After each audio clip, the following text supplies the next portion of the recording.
Bonsoir à toutes et tous. Bienvenue à ce webinaire de la FIS. Ce soir, effectivement, le webinaire porte sur l'expérimentation animale. C'est l'expérimentation animale en question par Éric Muraille. Éric Muraille qui nous a écrit également un article sur l'expérimentation animale dans la revue qui est en cours de distribution et que j'ai reçu par exemple dans ma boîte aux lettres hier. Là, et on retrouvera un article d'Éric Muraille dans Sciences et Pseudosciences ainsi qu'un article de Georges Chapoutier dont j'ai réalisé qu'il était également présent ce soir à notre webinaire.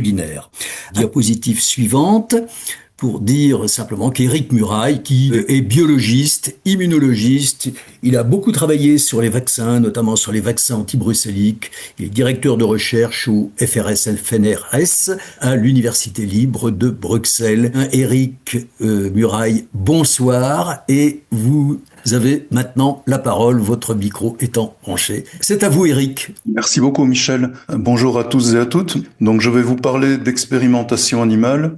Alors, je me présenterai un peu plus en détail quand je vous aurai présenté l'expérimentation animale, mais je vais quand même mentionner d'entrée de jeu que je suis un utilisateur de l'expérimentation animale. Ça fait 35 ans à peu près que je l'utilise et j'ai participé ces 20 dernières années à des commissions éthiques, tant locales aux universités que nationales. Donc l'expérimentation animale, c'est toujours très difficile d'en parler parce que c'est un sujet qui est clivant. Il implique de la souffrance animale et il est très complexe.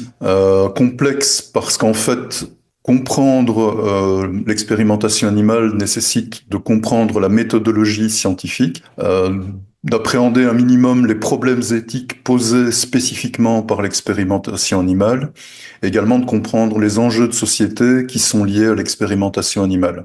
Ce sont des compétences qui sont rarement partagées, malheureusement. Donc les philosophes ignorent souvent la méthodologie scientifique, les scientifiques ignorent très souvent les problèmes éthiques et les enjeux de société parce qu'ils sont focalisés souvent sur un champ de compétences très très spécifique. Donc ça demande en fait de faire une introduction assez poussée avant de pouvoir aborder le cœur du problème. Alors c'est encore rendu plus complexe ces dernières années par une désinformation qui a pris beaucoup d'ampleur à tous les niveaux, j'en parlerai un petit peu, et plus récemment par une politisation également du problème. Donc je vais vous présenter l'expérimentation animale de manière assez sommaire, mais en essayant d'en faire le tour. Je vous parlerai ensuite de l'encadrement légal de l'expérimentation animale, puis j'aborderai les différentes polémiques, donc la polémique éthique et ce que j'appelle la pseudo-polémique scientifique. Donc il existe bien une polémique éthique, ça on ne peut absolument pas le nier. Par contre, dans le cas de la polémique scientifique, comme j'essaierai de le montrer, c'est une pseudo-polémique parce qu'elle est construite en grande partie sur base de désinformation. Et je terminerai par quelques mises au point concernant les tentatives d'interdiction de l'expérimentation animale qui ont caractérisé ces dernières années. Donc, je n'ai pas le temps ici de vous faire véritablement un historique de l'expérimentation animale. Donc, sachez quand même que l'expérimentation animale commence à se populariser au début du 19e siècle et c'est une histoire qui est essentiellement française. Donc la France a été un des pays qui a vraiment été à la pointe de l'expérimentation animale, beaucoup plus que l'Allemagne ou l'Angleterre. Ce n'est qu'à partir de la deuxième moitié du XXe siècle qu'elle va réellement s'institutionnaliser. Donc on va avoir des laboratoires et des enseignements en expérimentation animale. Et donc cette institutionnalisation et cette théorisation de l'expérimentation animale, on la doit principalement à Claude Bernard. Donc, dans son introduction à l'étude de l'expérimentation animale, en 1865, il va vraiment poser les fondements méthodologiques de cette méthode-là, et il va inaugurer le laboratoire de physiologie générale au Muséum national d'histoire naturelle. Et là, il va former en fait un grand nombre de chercheurs qui après dissémineront cette méthode un peu partout dans le monde. Donc, en quoi est-ce que c'est une révolution, la méthode expérimentale? En fait, elle va résoudre le très long conflit entre les rationalistes et les empiristes. Donc, en philosophie de la connaissance, les rationalistes posent comme base que la raison est la source de toutes les connaissances, et les empiristes, par contre, s'oppose à cette vision en prétendant que c'est l'observation qui est à la base des connaissances vraies. En fait, la méthode expérimentale allie ces deux approches et rajoute une nouvelle couche avec l'expérimentation en tant que telle. Donc cette méthode, je vais la décrire un peu plus en détail, mais elle permet surtout en fait de tester la validité des théories scientifiques. Elle va permettre de trier, de hiérarchiser les théories. Et donc ça va permettre en fait de sortir du dogmatisme et des arguments d'autorité en sciences. La valeur d'une théorie scientifique ne va plus dépendre de l'identité de celui qui la défend. Ça va être lié à une résistance à la réfutation par des expériences. L'expérimentation va aussi permettre de dépasser ce qu'on appelle les simples corrélations observationnelles, qui donnent une connaissance dite descriptive. L'expérimentation, elle va permettre d'identifier ce qu'on appelle les chaînes causales, donc les enchaînements de cause à effet, et donc d'arriver à ce qu'on appelle une connaissance qui est vraiment explicative. Donc, je résume les trois principales étapes parce que c'est important de comprendre que la méthode expérimentale ne se limite pas à l'expérimentation en tant que telle. L'expérience s'intègre dans un processus assez long. Donc on a ce qu'on appelle la phase d'induction qui vient de l'empirisme. Donc sur base d'observations faites généralement en nature, on va élaborer des théories. À ça succède une phase de déduction tirée du rationalisme.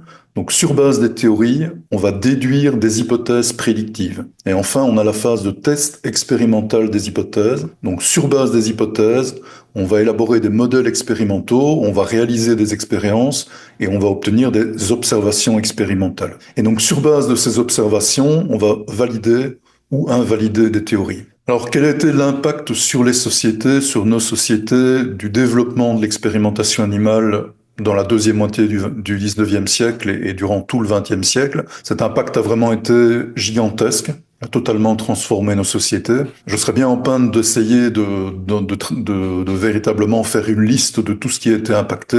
Ici, je vais me focaliser sur juste deux points. La santé, donc les maladies infectieuses, on a commencé à les comprendre avec la théorie microbienne. Donc ça, c'est Pasteur et Koch. Donc on a identifié le microbe comme étant à la source des maladies infectieuses. Ça a totalement changé notre vision, évidemment, de la maladie. La maladie n'était plus un châtiment divin. Donc les gens malades qui souffraient d'une infection n'étaient plus des gens qui étaient punis suite à des fautes. Ça change évidemment tout à fait la perception. Grâce à la théorie microbienne, aux études de Pasteur, de Koch, on a développé des méthodes de stérilisation pour les aliments, pour les opérations chirurgicales. On a développé des vaccins, plus tard les antibiotiques, encore plus tard les antiviraux. Donc ça a véritablement révolutionné le traitement des maladies infectieuses. Au niveau des maladies non transmissibles, dans principalement la deuxième moitié du XXe siècle, tout ce qui est compréhension et traitement du cancer, de l'auto-immunité, des allergies et ainsi de suite, provient de l'expérimentation animale. Et donc globalement, tous ces effets sur la santé sont responsables du fameux doublement de l'espérance de vie qu'on a observé au cours du XXe siècle. Alors un point qui est souvent négligé quand on fait la publicité de l'expérimentation animale, c'est l'impact qu'elle a aussi eu sur les relations humaines. Donc si on prend par exemple l'homosexualité, on a mis en évidence le déterminisme sexuel, donc le déterminisme au niveau du choix des partenaires sexuels, on l'a mis en évidence principalement chez l'animal à la base. Après, ça a été corrélé chez l'humain, mais ce sont ces mises en évidence chez l'animal qui ont permis de changer la perception de l'homosexualité. C'est ce qui a permis de s'éloigner de la vision où l'homosexualité était présentée soit comme une perversion dans le cadre des religions, soit comme une maladie dans le cadre de la médecine. Ça a aussi changé profondément les rapports hommes-femmes. Par exemple, avec le développement des méthodes de contraception ou les méthodes de fécondation in vitro qui ont résolu les pathologies liées à la stérilité. Donc ça a vraiment profondément changé nos sociétés. Alors je vais juste prendre un exemple concret rapidement pour que vous voyez véritablement le lien. Donc j'ai choisi le diabète de type 1, donc c'est ce qu'on appelle le diabète juvénile, parce que la maladie commence généralement assez tôt. Donc c'est dû à une destruction auto-immune des cellules bêta du pancréas qui produisent l'insuline. Donc ça va se traduire par une déficience en insuline et donc une déficience dans la capacité à réguler notamment le taux de sucre dans le sang. Donc quand la maladie se déclarait avant les traitements pour l'insuline, la survie était très rare au-delà de 3-4 ans après le diagnostic. Et ici vous avez un exemple de photo avant et après insuline. Je crois que les images parlent d'elles-mêmes. En fait, la mortalité était due à une acidose et la seule manière d'éviter ça, c'était de suivre ce qu'on appelle un régime de famine.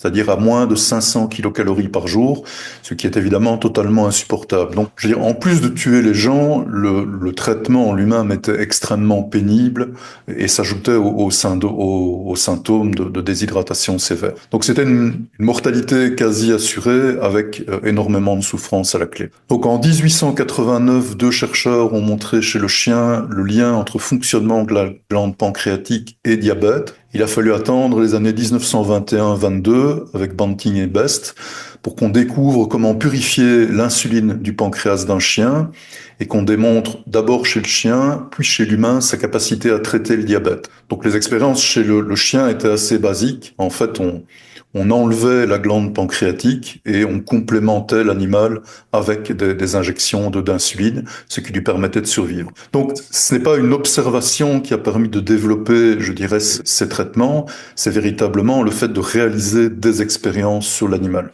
Donc, plus tard, l'insuline a été produite industriellement à partir de pancréas de porc, de bœuf, et en 82, par le génie génétique, on a pu produire une insuline humaine. Donc pour vous donner une importance à l'heure actuelle, en 2018, il y avait plus de 800 000 patients qui étaient traités par l'insuline. Donc la survie des gens atteints d'insuline, de déficience en insuline, est entièrement dépendante en fait de l'expérimentation animale. Alors en termes de reconnaissance de l'expérimentation animale au niveau de la communauté scientifique, il n'y a absolument pas de polémique, je veux insister là-dessus. On peut la quantifier notamment en montrant l'importance de l'expérimentation animale pour les grandes découvertes récompensées par des prix Nobel. Donc sur 229 lauréats du prix Nobel en physiologie ou en médecine, les expériences principales ayant permis l'obtention du prix Nobel ont impliqué des animaux dans 192 cas sur 229. Donc c'est très largement dominant. Et donc si on regarde l'avis général des principales associations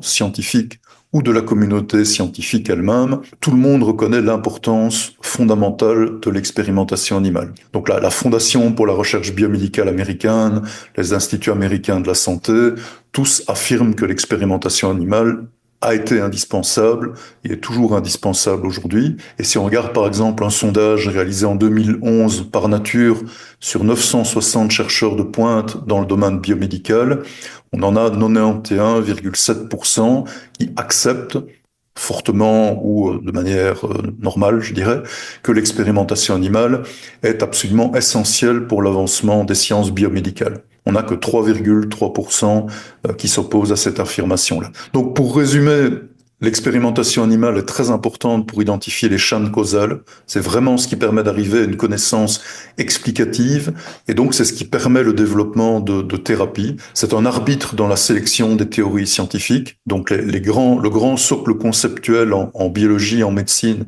vient principalement de l'expérimentation animale. Et alors j'insiste, il n'y a pas de polémique au sein de la communauté scientifique concernant son utilité. Il y a un grand nombre de découvertes majeures en sciences du vivant, en fondamentales et en médicales, à la fois médicales, humaines et vétérinaires, qui ont été faites grâce à l'expérimentation animale. Donc on va passer à une partie un petit peu plus aride, c'est l'encadrement légal de l'expérimentation animale. Donc je vais essayer d'expliquer d'où vient cet encadrement. Après la Seconde Guerre mondiale, en fait, on a eu un essor très très important de la recherche biomédicale et de l'élevage industriel. Et durant cette croissance, je dirais, quasi exponentielle de la recherche biomédicale et de l'élevage, on a mis en évidence des effets de mauvais traitement et du stress, d'une part sur la reproductibilité des expériences sur animaux et également sur la qualité des produits animaux. Donc, pour des raisons purement pragmatiques, il n'y avait pas de réflexion éthique derrière, c'était vraiment des raisons pragmatiques. Les conditions de détention des animaux sont devenues un enjeu de fiabilité scientifique, de sécurité alimentaire et de santé animale. Et donc c'est ce qui a amené au développement de ce qu'on appelle la culture du bien-être animal, ou en anglais l'animal welfare. Et donc dans ce cadre de culture du bien-être animal, c'est-à-dire de recherche de quelles sont les meilleures conditions pour détenir des animaux, à la fois dans les laboratoires ou dans les élevages, il y a eu toute une série de recherches qui ont été menées, dont une qui est à la base d'une grande partie de la réglementation actuelle. C'est pour ça que je la présente. Donc plusieurs organisations scientifiques ont financé une étude de Russell et Birch. Et donc ces deux chercheurs, en 1959, ont publié dans un ouvrage ce qu'on appelle le principe des 3 R. Donc, qu'est-ce que c'est le principe des 3 R? C'est réduire, raffiner, remplacer. Alors, il faut bien comprendre les termes. Donc réduire, ça veut dire réduire autant que possible le nombre d'animaux utilisés dans une expérience, mais sans nuire à la relevance des résultats. Ça veut dire il ne faut pas descendre en dessous du nombre d'animaux par groupe, on ne doit pas descendre en dessous d'une certaine limite où on perdrait le niveau de validité statistique, entre guillemets, de l'expérience. Donc, c'est une réduction autant que possible, mais sans nuire à la relevance des résultats. Alors, on demande de raffiner. Raffiner, c'est optimiser la production de résultats scientifiques et d'autre part, limiter la souffrance animale.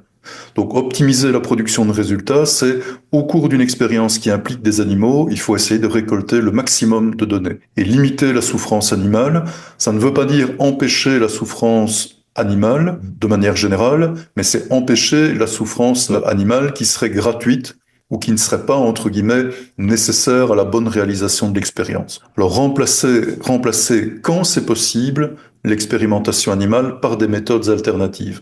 J'insiste, c'est le quand c'est possible. Donc la règle des 3 R, globalement, elle va exiger un plus grand respect des animaux, un meilleur usage de ceux-ci, et le remplacement quand c'est possible. Alors j'insiste, cette fameuse règle, parce que beaucoup d'opposants à l'expérimentation animale l'utilisent un peu n'importe comment, cette fameuse règle des 3 R, elle ne fixe pas comme objectif une absence de souffrance des animaux. Elle reconnaît le fait que la souffrance animale est inévitable dans toute une série d'expériences. Le but, c'est de limiter la souffrance animale gratuite. On vise également une diminution du nombre d'animaux utilisés en expérimentation dans une expérience, mais pas un objectif de diminution globale du nombre d'animaux utilisés par exemple en sciences. Ça, c'est pas présent dans la règle des 3 R. Alors, quelques mots supplémentaires concernant le remplacer. Donc, c'est le recours obligatoire aux méthodes alternatives existantes. Donc, au départ, c'était une simple suggestion dans les premières réglementations. Mais j'introduis déjà le principe maintenant. Actuellement, c'est un recours obligatoire. Donc, un chercheur qui veut réaliser des expériences sur animaux aujourd'hui doit démontrer qu'il ne peut pas faire ses expériences autrement qu'avec un animal. Donc ça implique que le chercheur doit consulter des banques de données sur la matière qu'il étudie, et donc doit bien vérifier qu'il n'existe pas des méthodes dites alternatives. Donc ces méthodes, je ne passerai pas trop de temps à les décrire, mais on peut en discuter dans la partie questions-réponses. Donc c'est principalement ce qu'on appelle les méthodes in vitro, donc les méthodes d'expérimentation sur cellules et tissus, ou les méthodes dites in silico, donc les méthodes de simulation informatique. Alors, juste un point concernant ces différentes méthodes, j'insiste sur le fait qu'elles ne sont pas en compétition. Bien souvent, la plupart des chercheurs utilisent 2 ou 3 de ces méthodes. Personnellement, j'ai fait de la modélisation mathématique, j'ai fait de l'in vitro, j'ai également fait de l'expérimentation animale. Donc il n'y a absolument pas de compétition entre les chercheurs qui pratiqueraient ces 3 approches. Elles sont vues en fait comme complémentaires. Et donc sur le schéma qui est présent ici sur la slide, ce que j'essaie d'illustrer, c'est le fait que chacune de ces méthodes diminue en complexité ou augmente en contrôle. Donc, quand on réalise des expériences sur des animaux vivants, on est dans un modèle très complexe qui se rapproche de la réalité, même si on est déjà dans un système très contrôlé. In vitro, sur des cellules purifiées, on diminue fortement la complexité du modèle.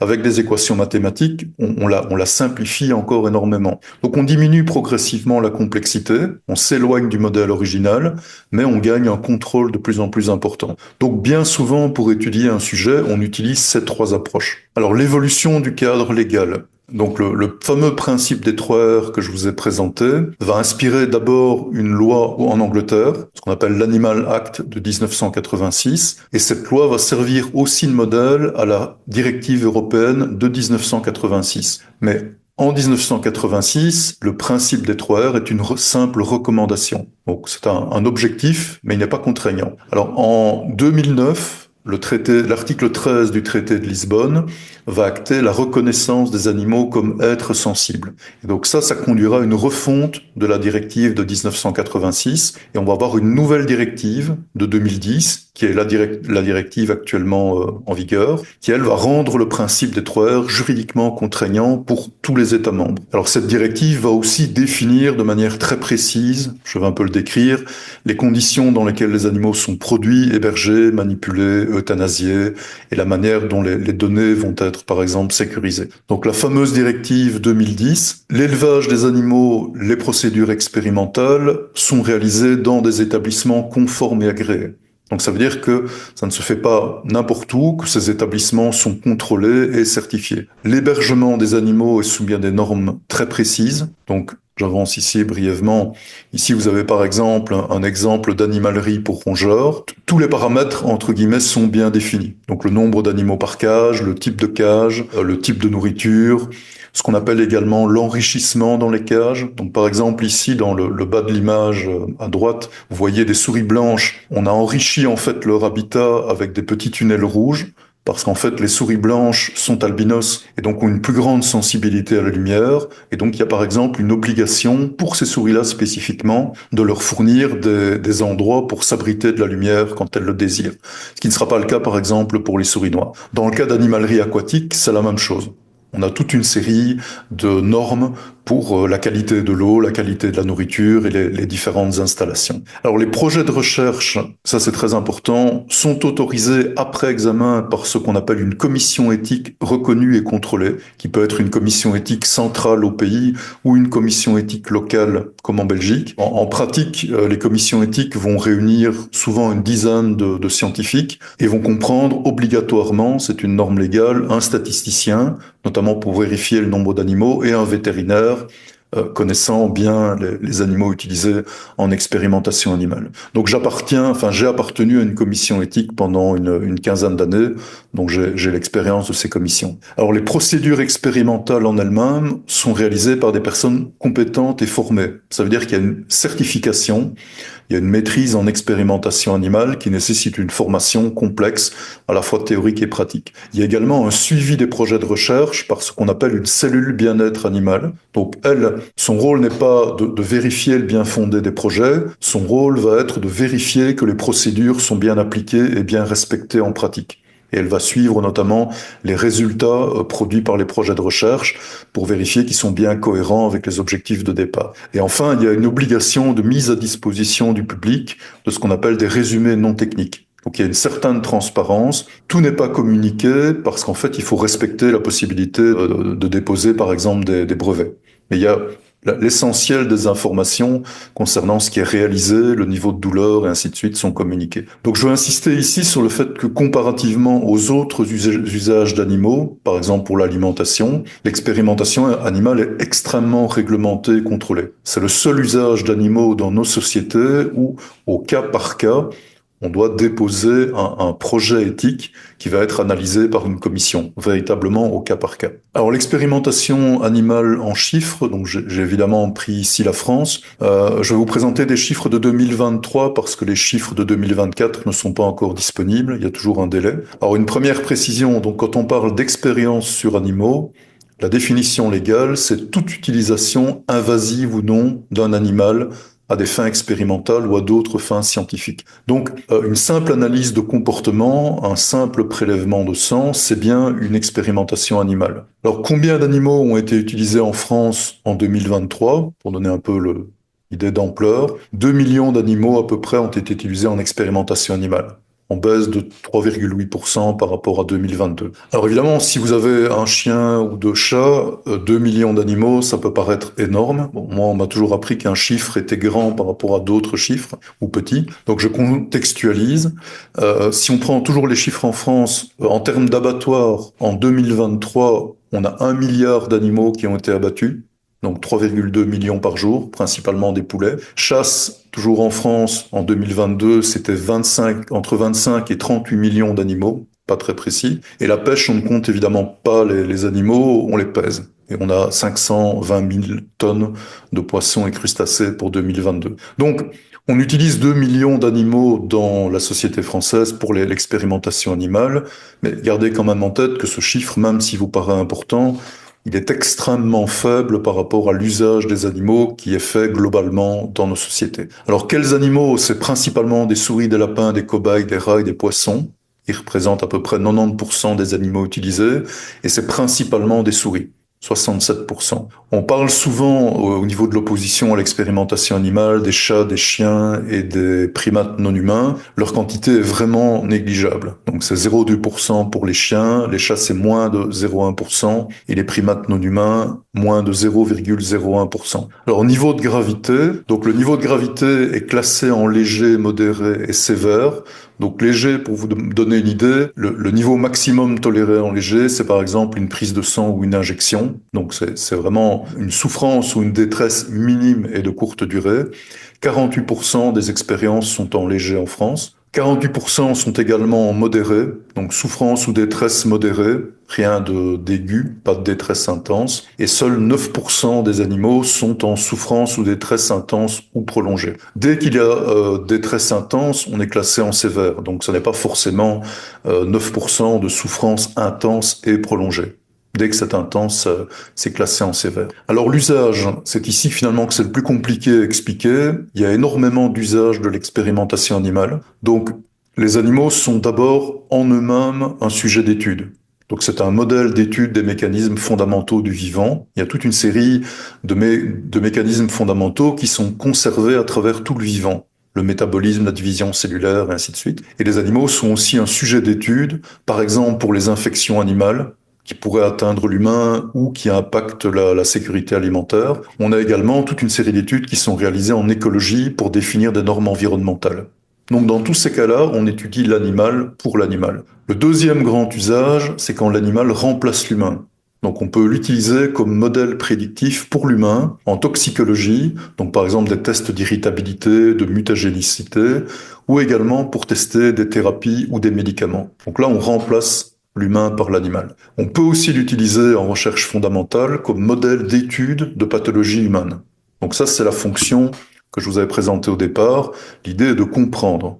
Donc on a à l'heure actuelle une multitude de modèles, principalement chez la souris, qui permettent de récapituler le développement des cancers, des infections, des allergies, les maladies génétiques et ainsi de suite. Alors en chiffres, qu'est-ce que ça représente? À peu près 50% des animaux utilisés en recherche sont utilisés en recherche. 31% en recherche fondamentale, 19% en recherche translationnelle. Donc c'est la recherche appliquée. La recherche fondamentale, c'est principalement dans les universités. L'appliquée, c'est les universités et les entreprises. On a également 22% de tests toxicologiques et réglementaires. Je vais en parler un peu plus en détail. Ça, c'est surtout dans les entreprises et un peu dans les universités. Et enfin, on a 24%, ça c'est assez récent de les mettre dans l'expérimentation animale.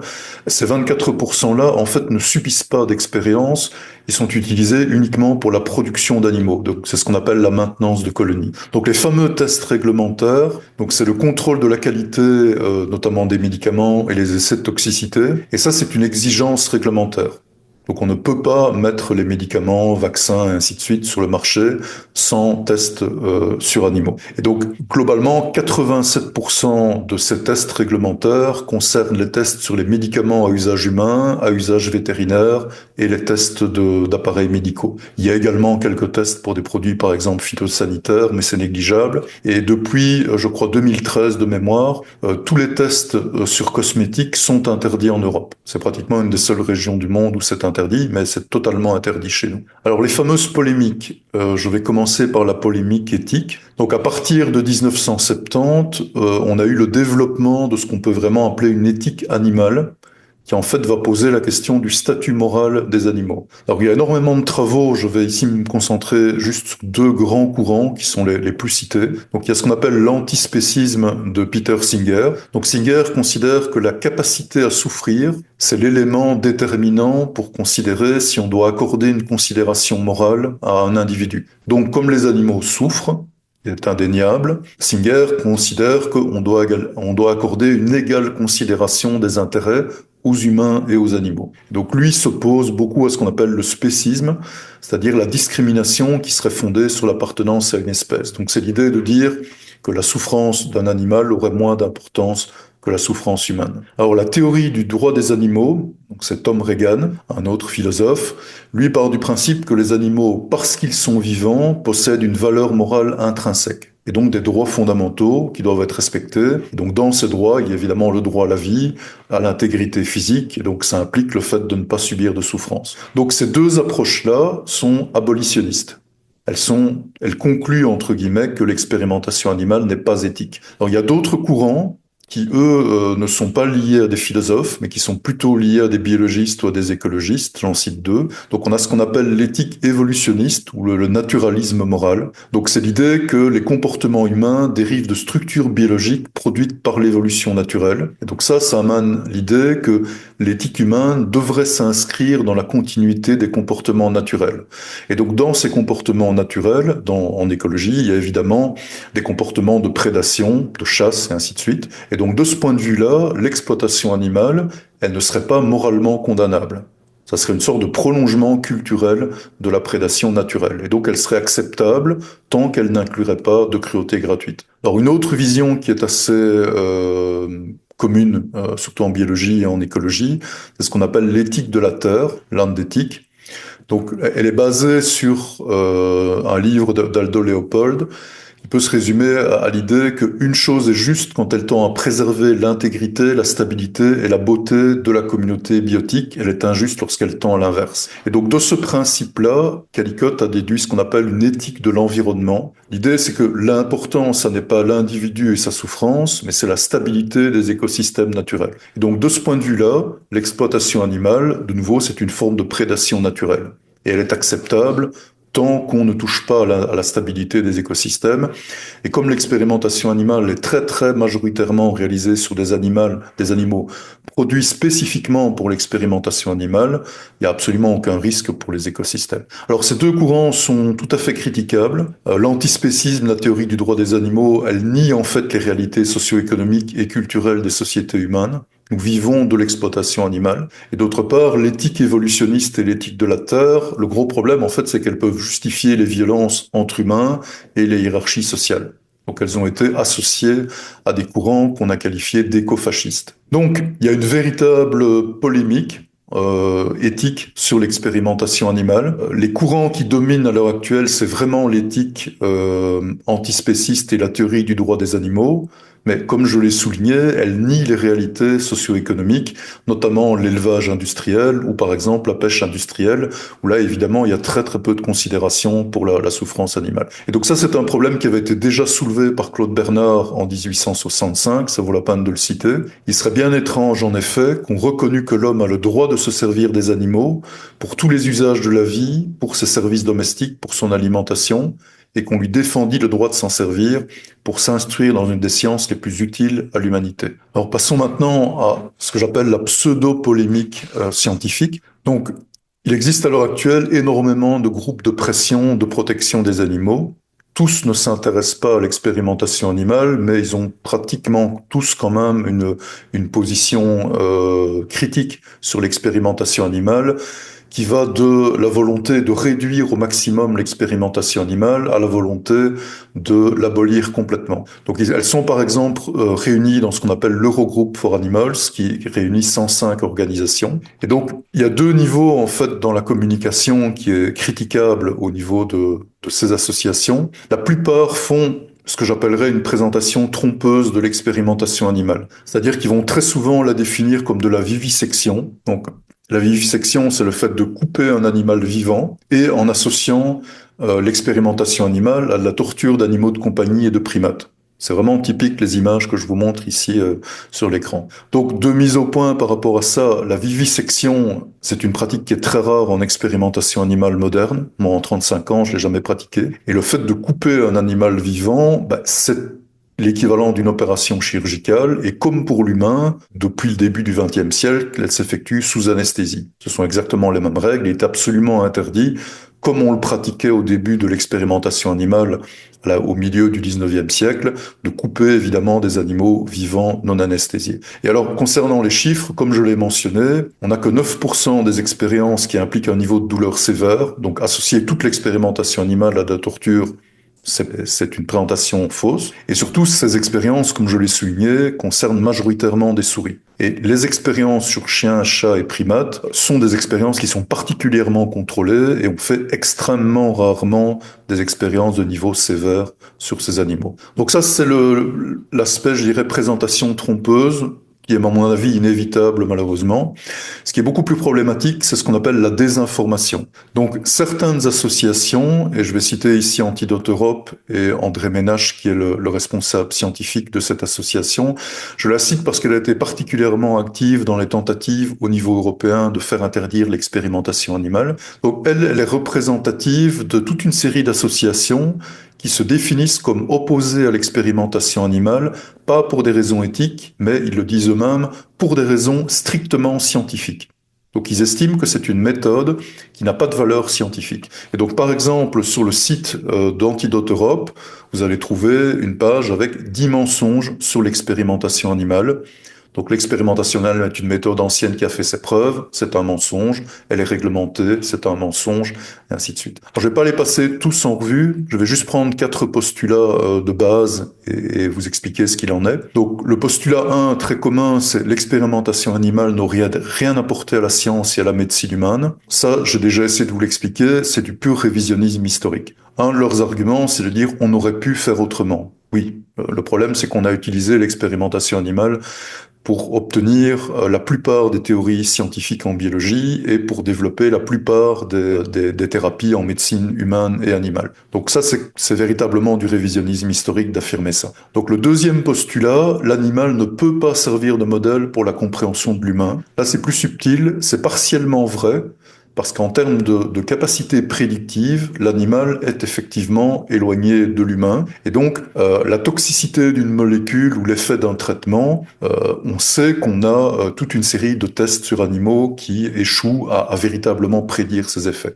Par contre, cette affirmation ne pas servir de modèle pour l'humain, elle est totalement fausse pour la valeur explicative de l'expérimentation animale. Et ça, je vous expliquais que c'était l'essentiel de l'usage des animaux, plus de 50%. Et je précise aussi que l'expérimentation animale, elle est aussi utile en médecine vétérinaire et en écologie. Donc il ne faut pas prendre que, je dirais, l'impact sur l'humain en considération quand on raisonne sur l'expérimentation animale. Alors, troisième postulat, les méthodes alternatives seraient suffisamment pertinentes pour remplacer totalement l'expérimentation animale. Alors ça, de nouveau, c'est partiellement vrai. En toxicologie, on a développé toute une série de tests in vitro qui permettent de remplacer les tests sur animaux. Donc que ce soit des cultures cellulaires ou des méthodes plus développées comme par exemple les organoïdes ou les organes à puce, qui sont en fait des systèmes microfluidiques qui interconnectent des organoïdes. Donc c'est partiellement vrai pour la toxicologie, mais c'est totalement faux en fait de nouveau pour l'approche visant à une compréhension du vivant. Et ça, on ne peut pas non plus étudier avec l'in vitro ou l'in silico ce qu'on appelle les phénomènes émergents complexes. Donc par exemple, le développement d'une mémoire immunitaire dans un organisme, parce qu'elle implique un grand nombre de types cellulaires différents dans des organes différents, c'est absolument impossible de la modéliser ou de l'étudier in vitro. Un autre exemple très facile à comprendre, c'est tout ce qui est stress psychologique. Donc je vous ai mis ici au-dessus une représentation, une photo d'un organoïde de cerveau. Donc c'est très beau, ça ressemble à un cerveau, mais c'est pas un cerveau.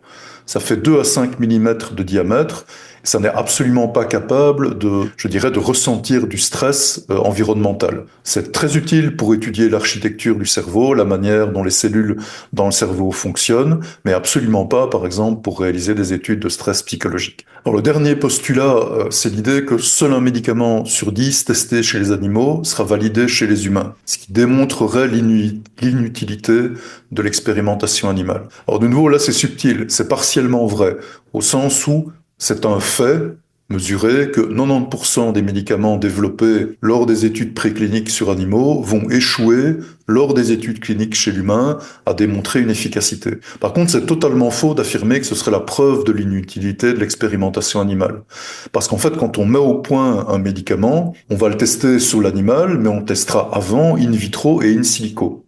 Donc quand ça échoue, c'est un échec qui est totalement général, qui concerne l'intégralité des méthodes à notre disposition pour prédire ce que va donner un traitement. Et alors l'explication de cet échec prédictif, la meilleure explication, c'est en fait le fait que nous travaillons sur des animaux qui ont une très faible diversité génétique, comportementale et environnementale, alors que par contre les médicaments sont utilisés sur des humains qui eux ont une grande diversité à la fois génétique et environnementale. Ça, on peut en reparler plus en détail dans les questions-réponses. Alors, vers une interdiction de l'expérimentation animale. Donc, ce qu'on observe et qui est assez inquiétant, si on se base sur les chiffres des sondages, c'est un rejet de plus en plus important de l'expérimentation animale depuis, je dirais, le début des années 2010.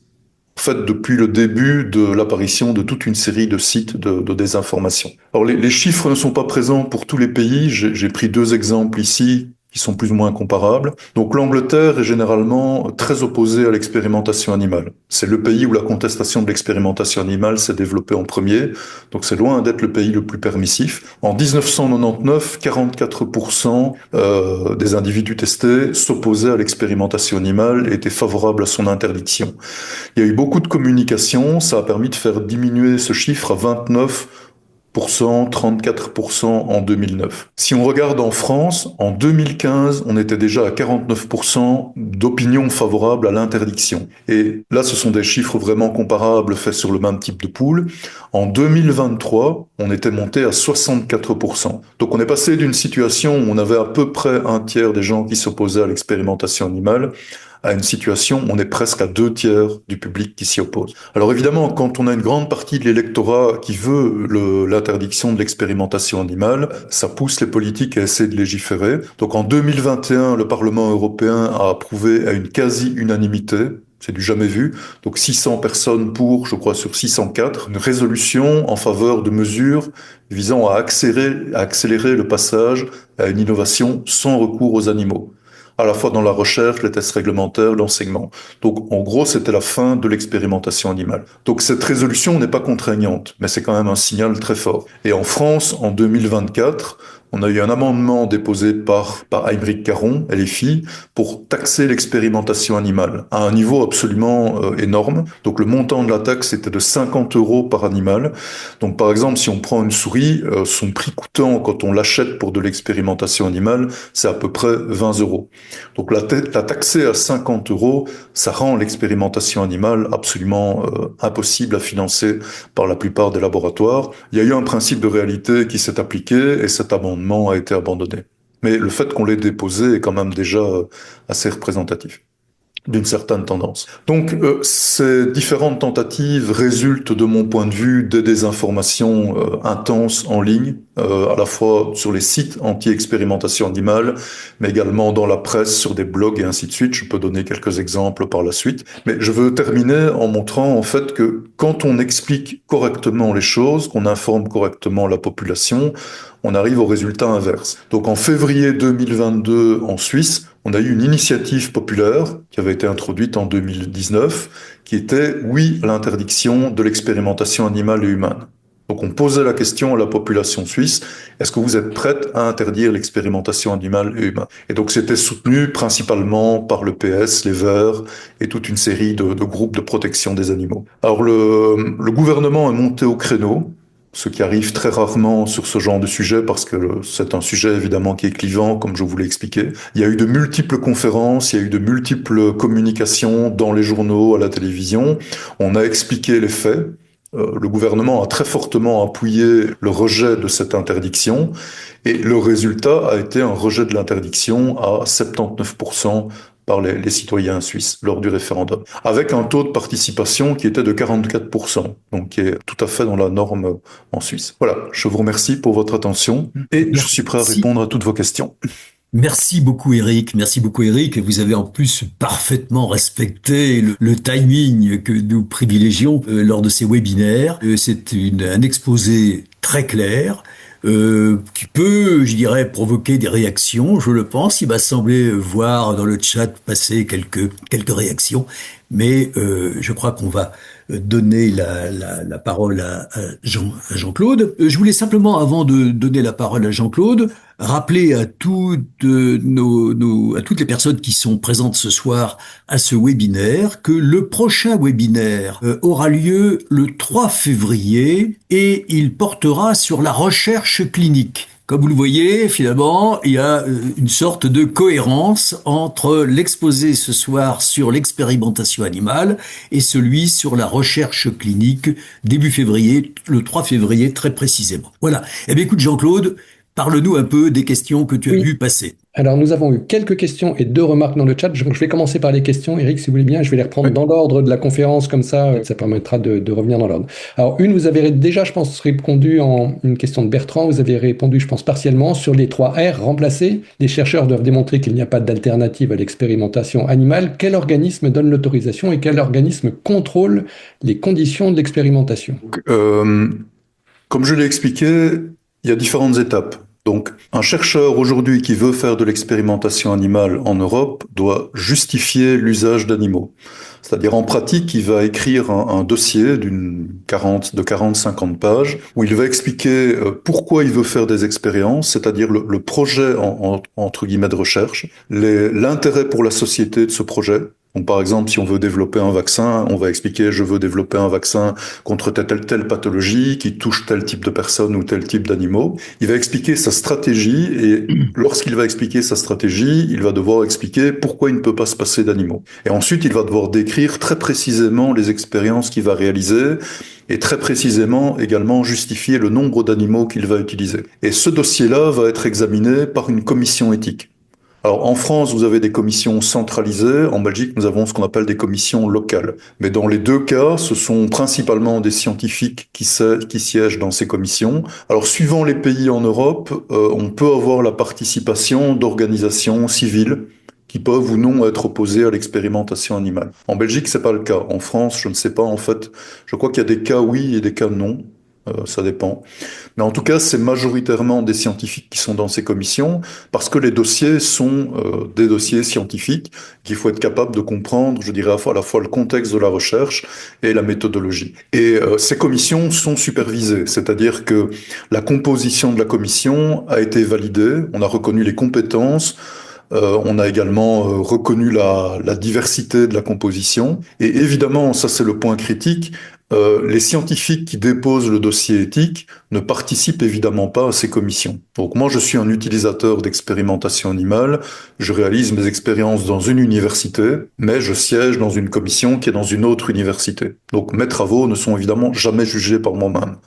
Et si quelqu'un devait participer à une de ces commissions et y avoir soumis un dossier, il quitterait la commission pendant que le dossier est validé. Alors la deuxième partie, c'est le contrôle. Qu'est-ce qui est réellement fait en tant que tel? Ça, c'est le job des cellules bien-être animal. Donc ces cellules comportent obligatoirement, c'est une obligation légale, un vétérinaire. Généralement, elles comportent également des chercheurs et des techniciens de laboratoire.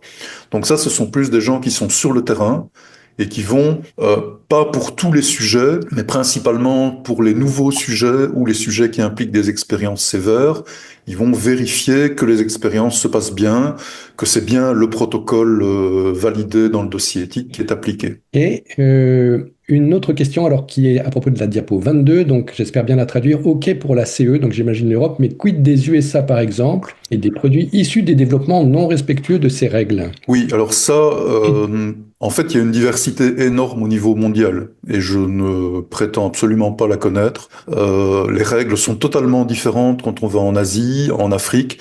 En Afrique, vous avez des pays qui ont une ancienne culture coloniale anglaise et qui ont des règles en matière d'éthique animale, d'autres qui ont plus une tradition française où il y a moins de règles. Aux États-Unis, je dirais que c'est assez similaire à l'Europe. Il y a un contrôle très fort, parfois même plus fort sur certaines parties, mais il faut prendre en considération que la recherche est menée très différemment aux États-Unis, dans le sens où il y a beaucoup de sous-traitement de la production animale et de l'expérimentation animale à des entreprises privées. Et donc là, le contrôle a généralement lieu dans les entreprises privées. Mais l'Europe est très clairement à la pointe en matière de protection animale, en expérimentation animale. Ça, on peut le dire sans souci. Alors, une question anonyme. Il y a plusieurs milliers de primates utilisés chaque année en France. D'où vient ce chiffre de 107 présenté sur la slide? Alors, je ne sais plus, ça devait être 27, 28, je ne sais plus quel est le chiffre de la slide. Il y en a pas plusieurs milliers par année. C'est faux. Il suffit de regarder le lien que j'ai mis sur la slide. Elle renvoie aux chiffres officiels pour l'expérimentation animale en France en 2023. Et les chiffres sont les chiffres. Je les ai pas inventés. J'ai le même problème en Belgique. Je dirais, on a beaucoup d'opposition. On dit, mais vous utilisez par exemple des chats. En Belgique, on n'a plus utilisé de chats en expérimentation animale, je crois, depuis au moins 5-6 ans. zéro. Et on n'a pas utilisé de primates depuis au moins 5-6 ans aussi en Belgique. Une question de Bertrand. Comment sait-on évaluer le niveau de stress ou de douleur d'un animal? Alors là, évidemment, il y a une part de subjectivité. C'est relativement bien normé, c'est-à-dire qu'on a toute une série d'exemples quand on classe le niveau de stress ou le niveau de douleur. Et ça, généralement, ce sont des normes. Donc moi, par exemple, j'ai travaillé sur toute une série de modèles d'infection qui étaient associés à des niveaux de sévérité différents. Vous avez certaines bactéries qui donnent des infections chroniques avec absolument aucune douleur détectable. Comment est-ce qu'on le sait? Ben parce que par exemple, il n'y a pas de signe d'inflammation, il n'y a pas de modification du comportement de l'animal. Donc en général, quand on travaille sur un modèle précis, la commission éthique va se renseigner, ou en tout cas dans le dossier éthique, ça doit être mentionné, toute une série de références permettant de justifier le classement de l'expérimentation animale en léger, modéré ou sévère. En gros, la commission éthique est là pour valider le classement proposé par l'utilisateur. Une question d'Evelyne. Alors, vous avez peut-être répondu en partie, mais plus précisément, qu'en est-il des règles de l'expérimentation animale en Chine? Ma question est en relation avec l'hypothèse de l'origine animale du Covid-19 issue d'un laboratoire chinois. Alors, il ne faut pas confondre sécurité et éthique. C'est deux choses qui sont extrêmement différentes. La théorie que le Covid proviendrait d'un échappement de laboratoire est très contestée chez les scientifiques. Mais indépendamment de ça, si on imaginait que c'était un échappement de laboratoire, ce serait un problème de sécurité et pas un problème d'éthique. Alors concernant l'éthique, alors ces 10 dernières années, il y a eu un énorme rattrapage de la Chine en termes de qualité scientifique et en termes de normes de sécurité et en termes de normes éthiques, notamment parce que les publications scientifiques exigent maintenant quasi systématiquement, en tout cas toutes les grandes publications scientifiques le font, ils exigent une série de déclarations éthiques pour être dans certaines normes. Et donc c'est ça quelque part qui joue un rôle normatif au niveau de la recherche mondiale. Alors, une question anonyme. Vous dites que l'antispécisme nie l'élevage et la pêche industrielle et citez Claude Bernard pour justifier qu'on ne peut pas accepter l'élevage pour l'alimentation et refuser l'utilisation pour la science. Mais l'antispécisme en éthique animale est bien cohérent de ce point de vue et refuse les deux. Le rejettera-t-on parce qu'on n'aime pas les conséquences? Mais les différentes éthiques que j'ai présentées, chacune est parfaitement cohérente en fait. Il n'y a pas de critique. Moi, je ne critique pas la cohérence de l'antispécisme ou même de la théorie du droit des animaux. On a des postulats qui sont posés et après, on a une série de déductions qui sont parfaitement rationnelles. Ce que je dis simplement, c'est que l'antispécisme, si on suit sa logique jusqu'au bout, mène à une interdiction quasi totale de l'usage des animaux dans nos sociétés. Bon, ça, c'est une conclusion, ok. On pourrait se passer de l'expérimentation animale en arrêtant la recherche scientifique dans le domaine du vivant. On pourrait survivre à ça, même si on y perdrait beaucoup. Mais je doute vraiment que l'essentiel de la planète soit prête à se passer de l'animal pour la production alimentaire. C'est ça le gros problème, en fait. On a un conflit net entre la manière dont nous vivons dans nos sociétés et ce type d'éthique. Toujours, vous avez parlé au début de la réglementation, mais qu'en est-il des contrôles? Le ministère de l'Agriculture affichait jusqu'à récemment, en 2019, près de 20% des laboratoires inspectés étaient en non-conformité moyenne ou majeure, ce qui est énorme. Alors, le taux de vérification dépend évidemment des moyens financiers et donc varie en fonction des pays, même s'il y a des normes conservées. Il faut être conscient que quand on parle de non-conformité, dans la très grande majorité des cas, mais là je parle pour la Belgique, je ne connais pas les rapports en France. Pour la Belgique, ce sont surtout des manques de conformité au niveau des cahiers, je dirais Par exemple, si on prend bêtement, par exemple, les conditions de détention des animaux, on est obligé à l'heure actuelle de consigner toute une série de données. Par exemple, l'humidité de la pièce doit être mesurée tous les jours, la température de la pièce, ainsi de suite. Chaque fois qu'un animal est euthanasié ou utilisé, on doit mentionner clairement pour quel protocole éthique il a été utilisé. Donc il y a toute une collecte d'informations et le moindre manquement à ces collectes d'informations, ça représente une violation des normes. Et donc quand on parle de violation des normes, là, dans la majorité des cas, ce sont des violations de normes administratives. Il y a aussi des cas de manquement, mais je dirais qui touchent vraiment le bien-être animal. Mais ça, je pense que c'est totalement inévitable. Dans tous les métiers, on a des gens qui font à la fois des erreurs ou qui sont négligents. Ça, c'est inévitable, malheureusement, quel que soit le niveau de réglementation qu'on atteigne. Une question de Claude. Quelle est la proportion de la recherche animale qui a pour but la médecine vétérinaire? Alors, de tête, je ne peux pas vous le dire comme ça, mais je peux le retrouver très facilement sur mon fromage. Pendant que vous cherchez, Eric, j'ai Oui, peut-être un élément d'information à donner en tant que vétérinaire. Il y a la question de la proportion du marché. Le marché du oui, médicament tout à fait. vétérinaire Donc, par rapport au marché. j'ai le chiffre, en fait, c'est un rapport 3-1. Oui. Donc, les tests réglementaires, c'est 62% pour les médicaments à usage humain et 15% pour les médicaments à usage vétérinaire. Alors, il y a également une recherche fondamentale. Là, j'ai pas les chiffres, mais c'est connu. Mais comme vous le dites, c'est lié au marché. Il y a évidemment un marché beaucoup plus important pour les médicaments humains qu'animaux, donc on fait moins de recherche pour l'animal que pour l'humain. Par contre, ce qui est en croissance, c'est la recherche pour les normes environnementales. Avec cette observation que le médicament vétérinaire a anticipé dans ce domaine. Il y a fort longtemps que le médicament vétérinaire est tenu, je dirais, de répondre de normes environnementales, de son incidence sur l'environnement. Hein, on a cité l'exemple de l'avermectine, des avermectines avec les bousses de vache et l'action sur les bousiers notamment. Voilà. Tout à fait. Mais le fait véritablement de s'intéresser aux animaux qui ne sont pas les animaux domestiques, pas les animaux de compagnie, d'aller véritablement vers, par exemple, les poissons des rivières, ça c'est assez récent. Donc, j'ai été souvent dans des jurys de thèse dans le laboratoire de mon université qui travaillent là-dessus. Ça ne fait qu'une quinzaine d'années qu'on s'intéresse véritablement à l'impact de toute une série de produits pharmacologiques, par exemple, sur les poissons des rivières, les truites et ainsi de suite. Et ça, c'est une demande croissante de la part de la population et qui a été reprise et financée par le politique. Je reviens en question, il nous en reste quelques-unes. Est-ce que les contraintes fortes sur l'expérimentation feront déplacer les lieux de recherche hors d'Europe? Question d'André. Alors actuellement, pas encore, mais si par exemple on devait taxer l'expérimentation animale, oui, ça ce serait clairement le cas, parce que par exemple au niveau des entreprises, il est clair qu'elles délocaliseraient leurs recherches. Des grandes entreprises multinationales ont des sièges dans plusieurs pays, et donc si une loi devait passer en France ou en Belgique, il y aurait évidemment une relocalisation. Pour les laboratoires, c'est plus compliqué. Je pense qu'il y aurait simplement une baisse de l'expérimentation animale et une réorientation des chercheurs parce qu'ils ne seraient pas capables financièrement de faire face. Une question de Claude. Vous aviez déjà répondu, je crois, pendant la conférence, mais pourrait-on mettre légalement sur le marché un médicament qui n'aurait pas été testé sur les animaux? À ma connaissance, non. Ça, c'est une obligation légale, sauf évidemment pour des médicaments comme les médicaments, enfin, l'homéopathie, par exemple, n'est pas considérée comme un médicament. Donc, si vous achetez quelque chose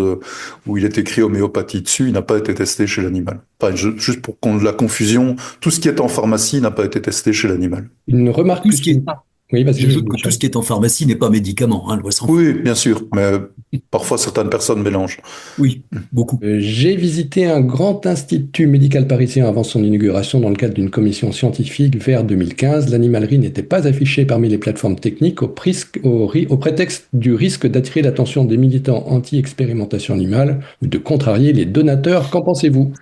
Oui, moi j'ai toujours été en faveur de communiquer au maximum sur l'expérimentation animale et d'assumer la transparence. Maintenant, je peux comprendre la position de se cacher, notamment parce qu'il y a eu toute une série de cas où des activistes ont pénétré dans les animaleries, ont relâché des animaux, ou ont réalisé des vidéos de désinformation qui ont mené temporairement à l'arrêt de l'expérimentation animale. Et il faut savoir que dans les animaleries, c'est un flux constant d'usage d'animaux. Les animaux doivent être utilisés à un certain âge bien précis. Et donc, quand on bloque ce flux, en fait, la seule possibilité qu'on a, c'est d'éliminer les animaux. Donc, c'est un risque à la fois financier et éthique. Parce que quand vous éliminez des dizaines de milliers d'animaux d'une animalerie, juste parce qu'on a des activistes qui ont fait irruption, je pense que c'est normal d'essayer de se protéger de ça. Une question anonyme. Alors, il y a des questions des questions ou des remarques dans le chat, donc j'espère qu'on aura le temps d'y revenir après, mais je commence par des questions de questions-réponses. Et j'ai vu passer dans le chat aussi des commentaires qui contestent certaines de vos affirmations. Mais une question. Donc, la réactivité importante du gouvernement fédéral suisse a-t-il une relation avec la présence très importante d'entreprises liées à l'industrie pharmaceutique dans le pays? Sûrement, ça a dû jouer.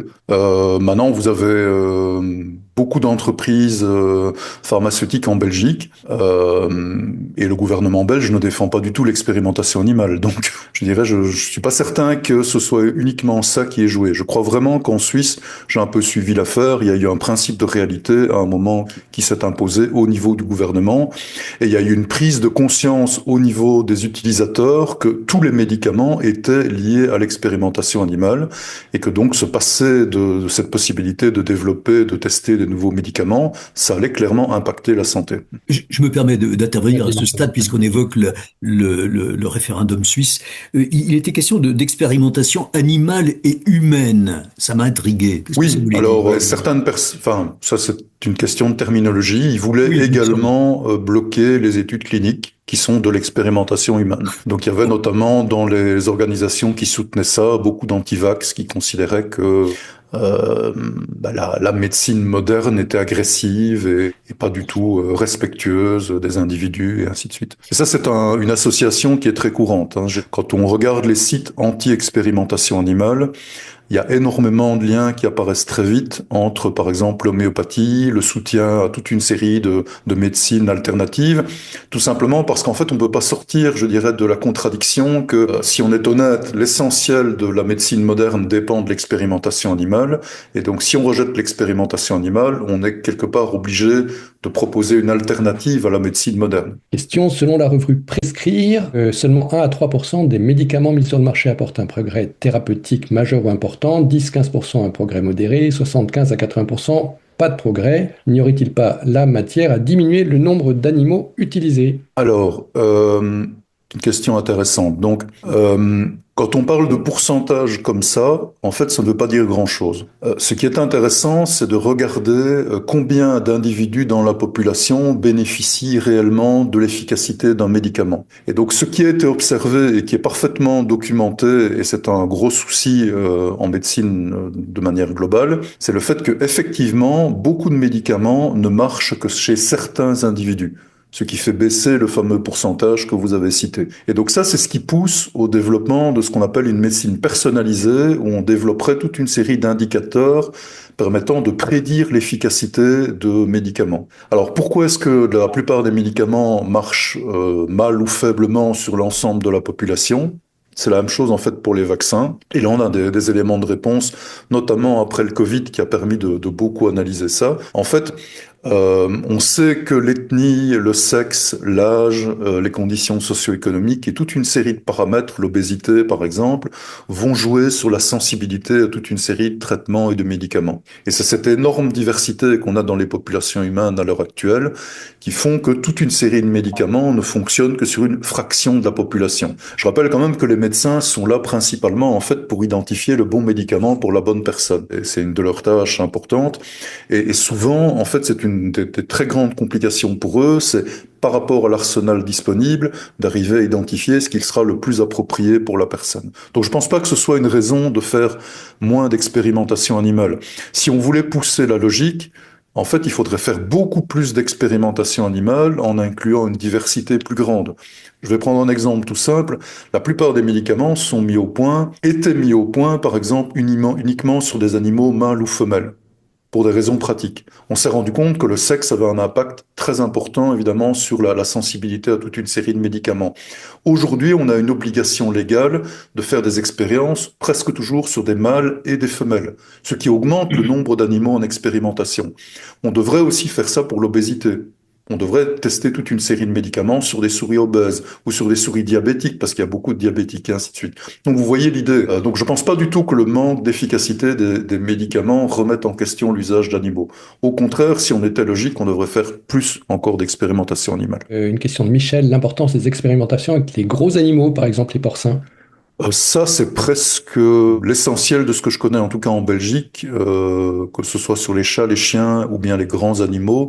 C'est souvent dans le but de développer des techniques pour le traitement en médecine vétérinaire. Il y a quelques cas de pathologies qui peuvent effectivement être étudiés spécifiquement chez les porcins ou chez les chats et les chiens. mais c'est assez anecdotique. En tout cas, les exemples que moi je connais bien en Belgique, c'est principalement à usage vétérinaire. Je vais juste prendre un exemple. Il y a eu à une certaine période des expériences sur chats. Et bon, j'apprécie les chats, donc je m'y étais intéressé.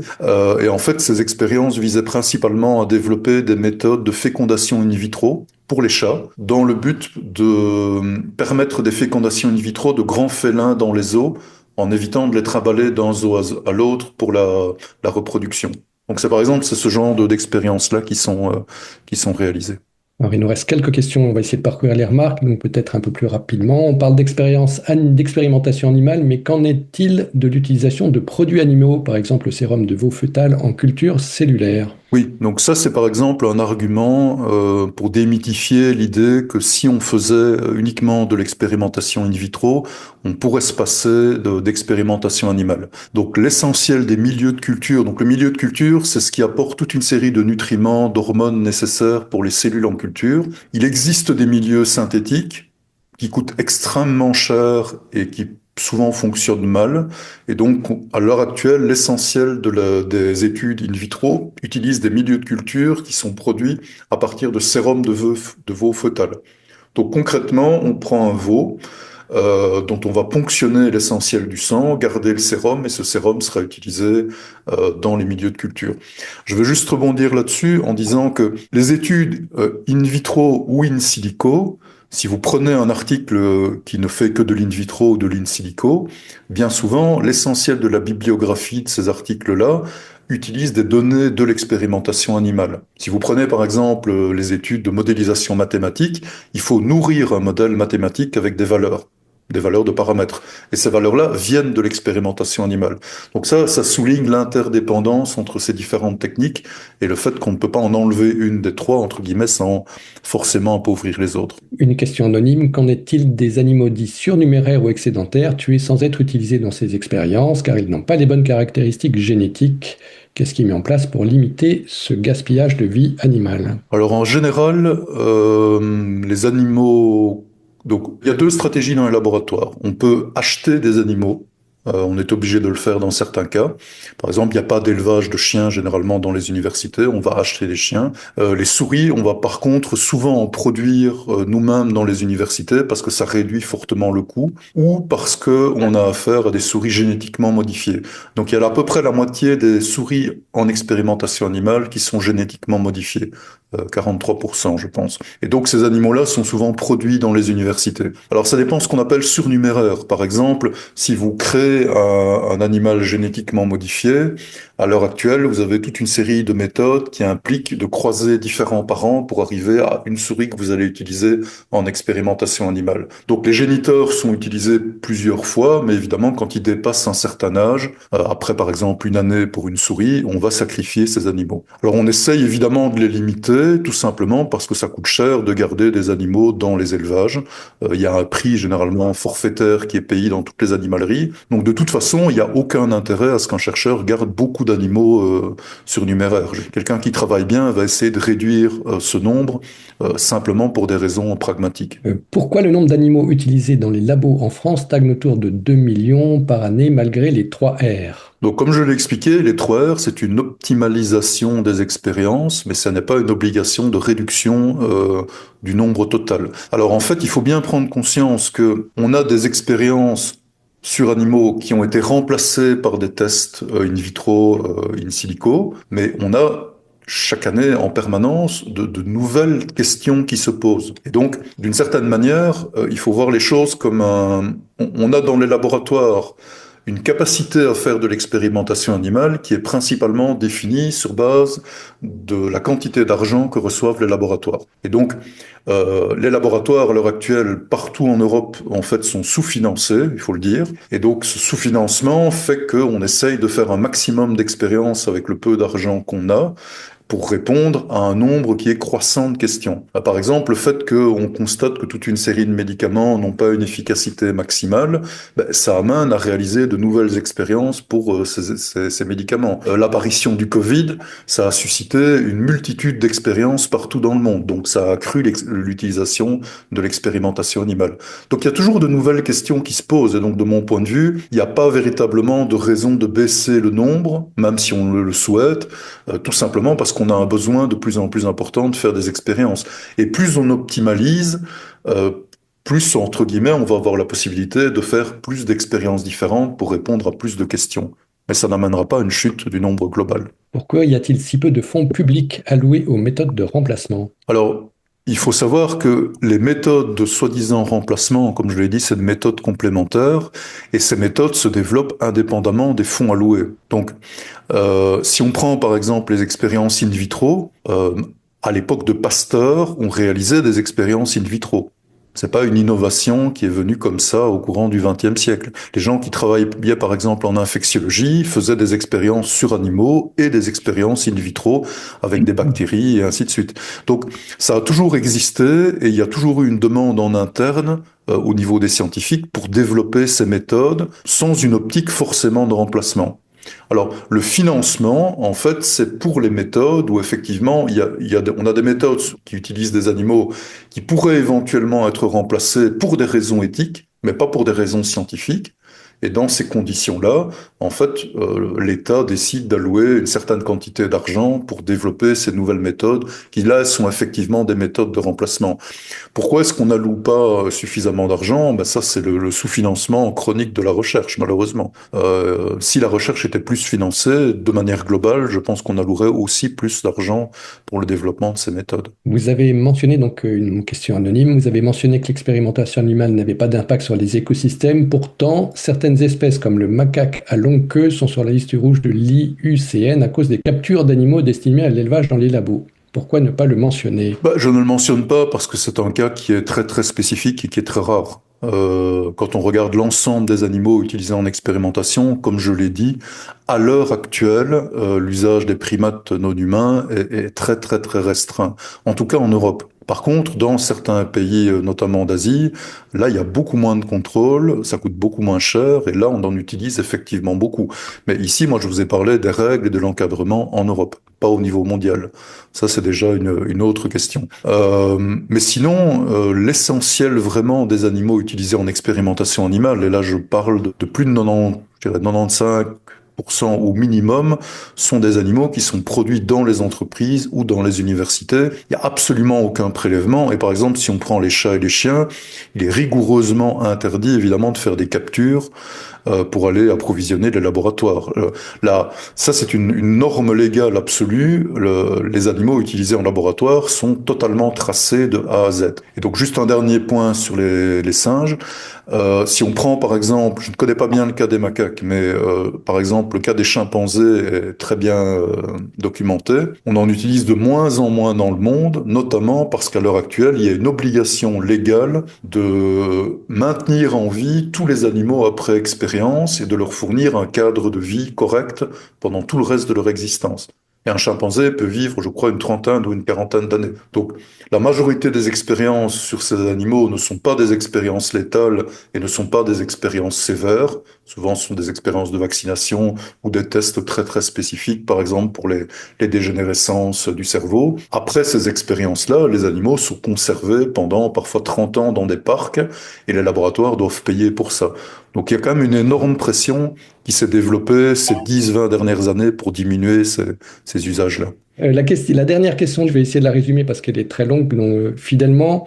Voilà, en gros, pourquoi n'utilise-t-on pas, vous avez répondu partiellement, mais n'utilise-t-on pas des grands singes qui sont encore plus proches de nous et donc théoriquement plus fiables scientifiquement? Et si on va même plus loin, finalement, si tous les protocoles étaient dans des conditions de contrôle et d'éthique aussi importants, pourquoi est-ce qu'on n'irait pas, si les garanties de bien-être et de respect sont suffisantes, pourquoi ne cesseront-elles de l'être dès qu'il s'agit d'espèces qui sont plus proches de l'homme? En gros, pourquoi est-ce qu'on ne va pas jusque-là? Voilà. Je ne vais pas vraiment répondre à la question sur les grands primates. En fait, je vais poser la question autrement. Je veux dire, pourquoi est-ce qu'on ne fait pas les mêmes expériences qu'on fait chez l'animal, chez l'humain? Bêtement. Parce que l'humain, évidemment, c'est ce qu'il y a de plus proche de l'humain. Donc, pourquoi est-ce qu'on n'abolit pas les problèmes éthiques et dire, on va faire des expériences sur les jeunes enfants, les prisonniers, et ainsi de suite. Je précise que ça a été fait dans l'histoire. En immunologie, Jenner, qui a mis au point les premiers vaccins, euh, vaccinait de jeunes enfants et leur administrait la variole. Pasteur a vacciné pour la rage. La toute première personne vaccinée par Pasteur, c'était un jeune enfant. Donc il y a eu des études de ce type-là. Alors, il faut être bien conscient que l'animal permet de faire énormément plus de choses que l'humain. Et là, je ne parle pas en termes d'éthique, je parle vraiment au niveau scientifique. Il y a toute une série de thématiques de recherche qui nécessitent de pouvoir, par exemple, observer plusieurs générations d'animaux. Si vous travaillez sur la drosophile, donc la mouche du vinaigre, qui a un temps de génération très court, vous allez pouvoir observer des centaines de générations. Imaginez faire ça chez l'humain, c'est hors de question. Il y a 50%, 43% des animaux en expérimentation qui sont génétiquement modifiés. Vous ne pouvez pas faire ça chez l'humain. Et quand je dis vous ne pouvez pas, c'est pas la question éthique, c'est la question pratique. Nous n'avons pas la maîtrise génétique chez l'humain. Donc, il y a toute une série de choses qu'on peut faire à l'heure actuelle chez l'animal pour des raisons vraiment pratiques qui sont liées. Par exemple, le zebrafish, le poisson que je vous ai présenté, il est transparent. L'humain n'est pas transparent. On peut observer en microscopie, à l'intérieur d'un zébrafiche vivant, on peut observer des mouvements cellulaires. On ne peut pas le faire, entre guillemets, chez un humain. Donc, il y a toute une série de choses qu'on ne peut pas faire chez l'humain. Et si on prend, par exemple, le cas des primates, ils sont très compliqués, entre guillemets, à conserver en laboratoire dans de très bonnes conditions. À l'heure actuelle, on ne peut plus transiger sur ces conditions-là comme on le faisait il y a 30, 40 ans. Donc, il y a une énorme pression, je dirais, pour arrêter ce type d'expérience. Et quand je dis les garder dans des bonnes conditions, je ne parle pas que au niveau éthique. Je parle au niveau pragmatique, que si l'animal est dans de mauvaises conditions, il est stressé, et donc les expériences ne sont pas bonnes, et les données collectées ne sont pas bonnes non plus. Donc, moi, ça, c'est un point sur lequel je veux vraiment insister. Quand je donne cours à des étudiants et que je leur parle d'expérimentation animale, je leur explique qu'ils doivent vraiment mettre en top priorité le bien-être animal, pas pour des raisons éthiques ou religieuses, mais principalement pour des raisons pratiques, parce que c'est la bonne manière de faire de la science.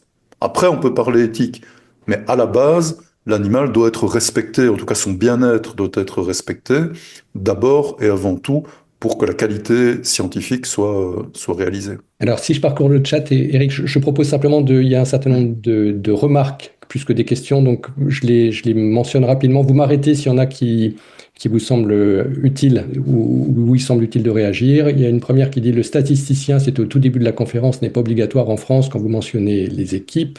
Ça m'étonne. En D'accord. principe, Bon. je pense que je suis presque sûr que ça l'est. Maintenant, je peux me tromper et il y a peut-être des dérogations. Mais... À propos de l'amendement sur les taxations, il y avait deux autres amendements qui mentionnaient que c'était une taxe à 1 € par animal. Oui. Oui, juste un point. Un statisticien, c'est pas forcément un métier de statisticien. C'est quelqu'un qui a fait la démonstration d'une maîtrise des statistiques. Donc, on peut très bien avoir un biologiste qui a les compétences en statistique et qui remplace, entre guillemets, le statisticien en tant que tel. Une remarque qui mentionnait qu'il y avait deux autres amendements qui proposaient une taxe à 1 € par animal et que les amendements ont été rejetés pour des raisons de budget 2024 au passage au Sénat. En France, les comités d'éthique n'étaient pas agréés avant 2022, ce qui a été reconnu par le tribunal administratif de Paris. Dixit Nicolas à nouveau. Donc les directives européennes mettent un temps long et parfois très variable d'un pays à l'autre pour être translaté dans le droit national. Donc je vais prendre juste le cas de la Belgique. La Wallonie est en retard. On est en conformité au niveau des règles, mais on n'a pas une translation parfaite du droit européen. Et par exemple, une des commissions dans laquelle je suis travaille à cette translation-là. Donc effectivement, mais de nouveau, quand on dit manque de conformité, c'est souvent au niveau du cadre légal précis.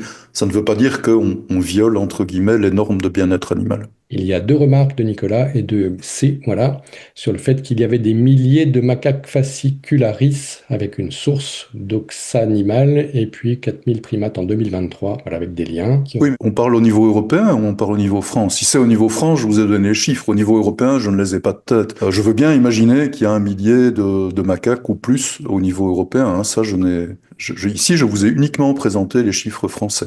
Et les chiffres européens sont disponibles au niveau du même site que celui que j'ai référencé. Donc ça, c'est facilement vérifiable.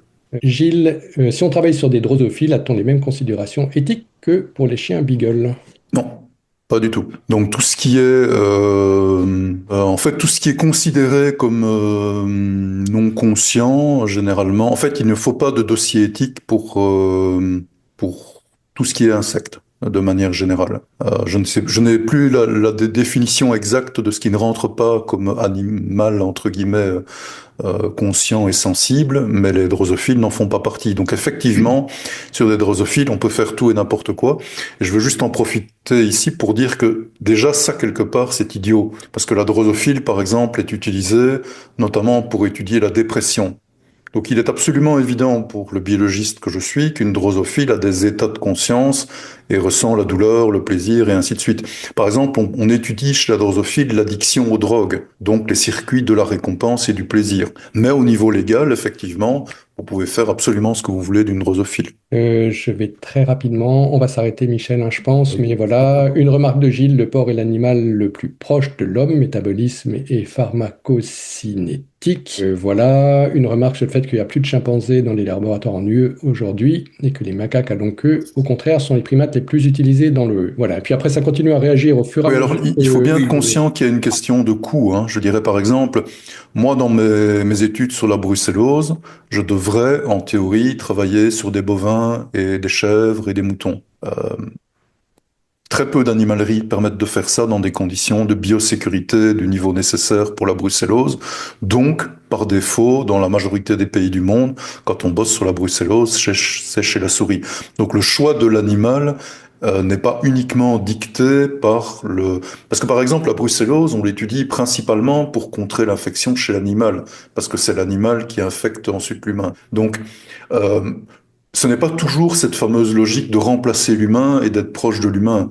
Même pour des animaux comme moutons, chèvres et ainsi de suite, on va parfois le remplacer, ou le porc, on va parfois le remplacer par la souris, simplement pour des raisons de faisabilité, parce que c'est impossible d'abriter 50 000 porcs dans une animalerie, alors qu'on va très facilement abriter 50 000 souris. Michel, voilà, je crois qu'on a fait le tour. Il continue à y avoir encore des commentaires, mais bien sûr. On a vu vraiment l'essentiel. Je crois que nous avons eu ce soir un exposé passionnant par un chercheur expérimenté qui nous a parlé de façon très claire, nous a donné des réponses pertinentes, sans langue de bois, et surtout fondées sur les faits et non point sur des idées, ce qui est important et fondamental pour nous à la FIS. En tout cas, merci beaucoup Eric pour cet exposé et bonsoir à tous et à toutes. Rendez-vous 3 février avec Gilles Roche précisément pour la recherche clinique. Merci d'avoir regardé cette vidéo. N'hésitez pas à la partager autour de vous et à vous abonner sur notre chaîne YouTube pour recevoir les prochaines. Nous vous rappelons également que vous pouvez retrouver le dernier numéro de la revue de la FIS Science et Pseudosciences en kiosque et sur notre boutique en ligne, ainsi qu'accéder gratuitement à tous les anciens numéros sur notre site internet afis.org et sur notre application smartphone Afis Science. De plus, si vous souhaitez soutenir notre association, vous pouvez également adhérer via notamment notre site internet. Encore merci, à bientôt!